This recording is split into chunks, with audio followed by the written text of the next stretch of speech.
Indiramma houses ఒక్కొక్క శాసనసభ నియోజకవర్గంలో 3,500 ఇళ్ల లెక్కన 4.5 లక్షల ఇళ్లని ఒకటేసారి 22,500 కోట్ల రూపాయలతో శాంక్షన్ చేసి ఈరోజు మొదలుపెట్టి ముందుకు పోతున్నటువంటి వైనాన్ని కూడా అభినందించడం జరిగింది. అట్లాగే మహాలక్ష్మి ఆర్టీసీ సంబంధించి ఈ రాష్ట్రంలో మహిళలందరూ దాదాపు 188 కోట్ల సార్లు ఇప్పటికీ ఈ ఉచిత బస్సు రవాణా సౌకర్యాన్ని వాడుకోవటం జరిగింది. దీనికి సంబంధించి ఒక 6,000 కోట్ల రూపాయల్ని రాష్ట్ర ప్రభుత్వం ఆర్థిక శాఖ నుంచి ఆర్టీసీ శాఖ చెల్లించి జరిగింది. అట్లాగే గృహజ్యోతి పథకం కింద 200 యూనిట్లకు సంబంధించి ఉచితంగా ఇచ్చే కరెంటు దాదాపు రాష్ట్రంలో 51 లక్షల మందికి 51 లక్షల కుటుంబాలు ఓ రకంగా చెప్పాలంటే 51 lakh మీటర్ హోల్డర్స్ అంటే ఫ్యామిలీస్ ఇవాళ లబ్ధి పొందుతూ ఉన్నారు. దానికి సంబంధించి 2,050 కోట్ల రూపాయలని రాష్ట్ర ప్రభుత్వం విద్యుత్ శాఖ చెల్లించడం జరిగింది. ఎల్పిజి సబ్సిడీకి సంబంధించి 43 లక్షల మంది కుటుంబాలకి ఇది పెద్ద ఎత్తున ఉపయోగపడతా ఉంది. అట్లాగే 580 కోట్ల రూపాయలు దానికి సంబంధించి ఇప్పటికి చెల్లించడం జరిగింది. రాజీవ్ ఆరోగ్యశ్రీ ఈరోజు 94 లక్షల కుటుంబాలకి ఈరోజు రాజీవ్ ఆరోగ్యశ్రీ 10 లక్షలకి పెంచి ఈరోజు పెద్ద ఎత్తున రాష్ట్రంలో ఉన్నటువంటి వైద్య వాడుకోవటం ఖర్చుల కోసం ఇప్పటికే వాళ్ళు ఖర్చు పెట్టుకుంటే వాడకం అవసరం వస్తే 1,367 కోట్ల రూపాయలు చెల్లించడం జరిగింది. అట్లాగే వడ్డీ లేని రుణాలకు సంబంధించి 21,000 crores రాష్ట్రంలో ఉన్నటువంటి మహిళలకి వడ్డీ లేని రుణాలు అందించేటువంటి కార్యక్రమం చేయడం జరిగింది. 5 సంవత్సరాల్లో 1,00,000 కోట్లు వడ్డీ లేని రుణాలు ఇవ్వాలనేటువంటి కార్యక్రమంలో భాగంగా కాంగ్రెస్ ప్రభుత్వం పోతున్నటువంటి విషయం. అట్లాగే rice subsidy number of families ఈరోజు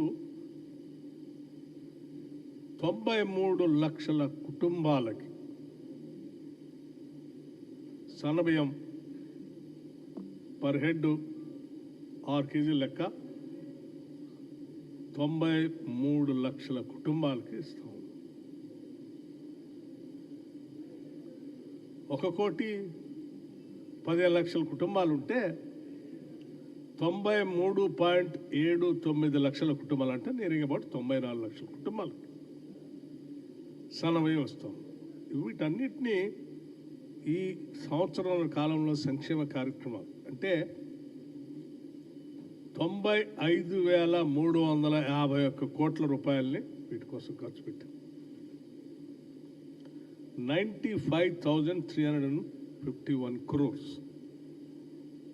ఓన్లీ వెల్ఫేర్ కోసం ఇందిరమ్మ ప్రభుత్వం వచ్చిన తర్వాత ప్రజల కోసం ఖర్చు పెట్టింది. అదర్ దాన్ ఇవి కాకుండా ఆర్థిక వ్యవస్థను ఘాట్లో పెట్టి మొదటి తారీఖునే జీతాలు ఇచ్చే కార్యక్రమం, 40% డైట్ ఛార్జెస్ పెంచింది, 200% కాస్మెటిక్ ఛార్జెస్ పెంచింది. ఇవి కాకుండా ఇందిరా సౌర గిరి జల వికాసం 12,500 కోట్లతో మొదలుపెట్టిన పథకం, రాజీవ్ యువ వికాసం 8,000 కోట్లతో మొదలుపెట్టిన పథకం, ఇవన్నిటినీ అట్లాగే వాటితో పాటు అతి ముఖ్యమైనటువంటి కాస్ట్ సర్వే సిపెక్ socio economic educational political caste survey ఈ రాష్ట్రంలో రాహుల్ గాంధీ గారు చెప్పినటువంటి ఆలోచన మేరకు కాంగ్రెస్ ప్రభుత్వం రాగానే చేసి ఈరోజు దేశవ్యాప్తంగా రోల్ మోడల్గా తెలంగాణ అంతా దేశవ్యాప్తంగా చెప్తా ఉన్నారు. దాంతోపాటు ఎస్సీ కేటగరైజేషన్ గురించి దశాబ్దాలుగా పెండింగ్లో ఉన్న దాన్ని కూడా కాంగ్రెస్ ప్రభుత్వం దాన్ని లాజికల్ కంక్లూజన్ తీసుకొచ్చి కేటగరైజేషన్ చేసిన విధానం, నిరుద్యోగ యువతి యువకుల గురించి ఆలోచన చేసి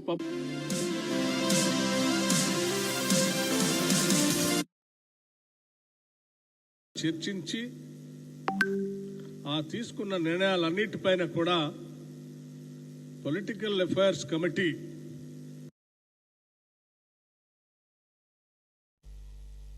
it is a golden period అని వారు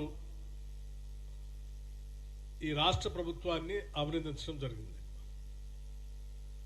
ఎందుకంటే దీనికి సంబంధించి ఈ సంవత్సరాల కాలంలో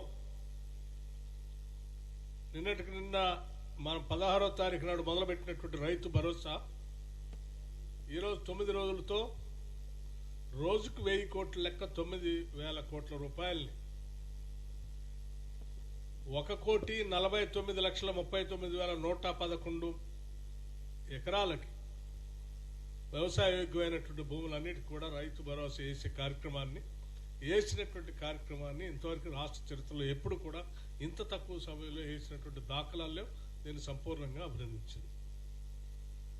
అలాగే రుణమాఫీకి సంబంధించి కూడా కేవలం 3 నెలల్లో ప్రభుత్వం రాగానే 20,000 కోట్ల రూపాయలు రుణమాఫీ చేసిన దానికి కూడా అభినందించింది. మరీ ముఖ్యంగా సన్న బియ్యం ఈరోజు ఇచ్చే క్రమంలో భాగంగా ఇప్పటికే ప్రభుత్వం తీసుకున్నటువంటి వరి ధాన్యానికి బోనస్ ఇచ్చేటువంటి క్వింటాల్కి 500 రూపాయలు ఇచ్చేటువంటి బోనస్ సంబంధించి, అట్లాగే 10 సంవత్సరాలు ఈ రాష్ట్రంలో ఉన్నటువంటి రైతులకు ఇన్సూరెన్స్ లేకపోతే ఈ ప్రభుత్వం వచ్చిన తర్వాతనే రైతాంగ సోదరులకు ఇన్సూరెన్స్ కట్టినటువంటి విధానం గురించి దాదాపు దానికి సంబంధించిన సమాచారం కూడా 42,16,000 మందికి 2,181 కోట్లతో ఇన్సూరెన్స్ చేయటం కూడా జరిగింది. సరే, సన్న ధాన్యాన్ని కొనుగోలు చేసే క్రమంలో 1,199 కోట్ల రూపాయలు కూడా చెల్లించడం జరిగింది. మీకు గత 10 సంవత్సరాల్లో ఆనాటి టీఆర్ఎస్ ప్రభుత్వ హయాంలో పంట నష్టపరిహారం అనే మాటనే మర్చిపోయారు.